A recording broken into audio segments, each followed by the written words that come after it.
Hey adventurers, so today is going to be another book review. This is going to be for Lord of Chaos, book 6 of The Wheel of Time by Robert Jordan. So Lord of Chaos is, again, it's an epic fantasy, a high fantasy, all sorts of different fantasy, and I don't really have a whole lot more to say about it other than that because it fits into a lot of subgenres. Lord of Chaos is book 6 of Wheel of Time, which I just mentioned, and as I mentioned in my review of book 5, the events of this book are a little bit blended in my memory of the events of book 5 and book 4 quite a bit. But after a quick look over a plot summary, I think I can formulate some thoughts on this book specifically, which is really good because, yeah, I want to do a review of this book, not the other books in the other two books that I was just talking about. So after a fairly strong book 5, I was excited to get back into the series, and I did almost immediately. I may have had one other book that I had to listen to in between. I don't remember for certain on that though. But whether or not that was the case, I know that I was basically jumping right into book 6 here and listening to book 6 as my next audiobook. I feel like I didn't understand everything that was going on in this book, especially at the beginning, and it seemed to jump around quite a bit. And the prologue I don't feel like I had much of an explanation for at all, but that's okay because I think that as I continue through the series I'll start to understand it a little bit more, and if nothing else then I can ask people or I can just not worry about it because that's kind of my process for reading these books, is if I don't understand it I'm just going to keep reading and hope that I figure it out as I go.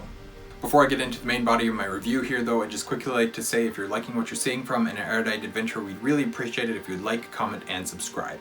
We've talked a little bit about my initial thoughts on this book as I was reading it, and all that being said, we had individual storylines for each of our main characters, and that's good, in my opinion. Perrin's and Matt's stories I don't feel were so prominent, but at least they existed, and the characters actually had roles in the book, and I like seeing that. As for Nynaeve, Elaine, and Egwene, I actually didn't actively hate their chapters here, and that's a huge improvement. They're still not my favorite characters, but some stuff for sure was interesting to me. The choice regarding Elaine was strange and felt a bit unrealistic to me, even after thinking back on it and knowing the politicking that's going on with that decision. It still seems a little bit far-fetched to me that the decision that was made regarding Egwene would be the decision that was made. That doesn't make sense unless you've read the book. I do like some of the story that this has led to though, that choice has led to, and that's good. I want choices in a story to lead to good storytelling. Whether or not the choices are good choices is a completely different matter. I want good storytelling. By far, as is usually the case, my favorite storyline was that of Rand. He's in a very hard place at the moment, but he's trying really hard, and he's truly starting to become the Dragon Reborn, and the leader that the world needs. But at the same time, we don't really know whether or not he's completely sane, and I mean that's a huge plot line of the story is Rand going insane already? Or is he already insane? How does all that work? And I think that it's done fairly well in this book. Unfortunately, we don't so much see his decisions from an outside perspective. We always see his decisions from his perspective, and it would be nice to take a step back and look at that from somebody else's point of view. And we don't usually get that. Sometimes we do, but not usually. What we do know, though, is he has very few people he can trust at the moment. So he's relying on those that he can't fully trust, because there's simply nobody else for him to trust. And so those that he can trust, he's trying to, but there's still a lot that he knows that he can't fully trust these people, but yet he has to put them in positions of power because he can't do everything type thing.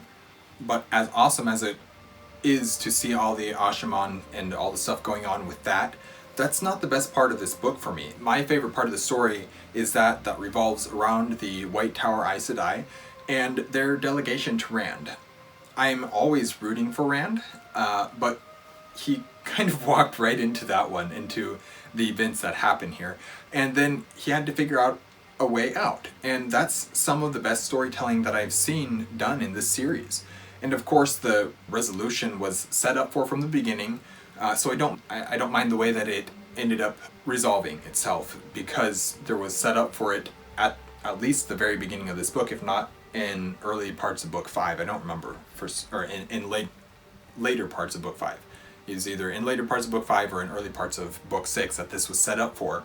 And so the resolution didn't bother me. But also the fact that we actually are addressing and dealing with the repercussions of that one major event in book 5, and it, as well as the other events as well, but it truly causing issues for everyone.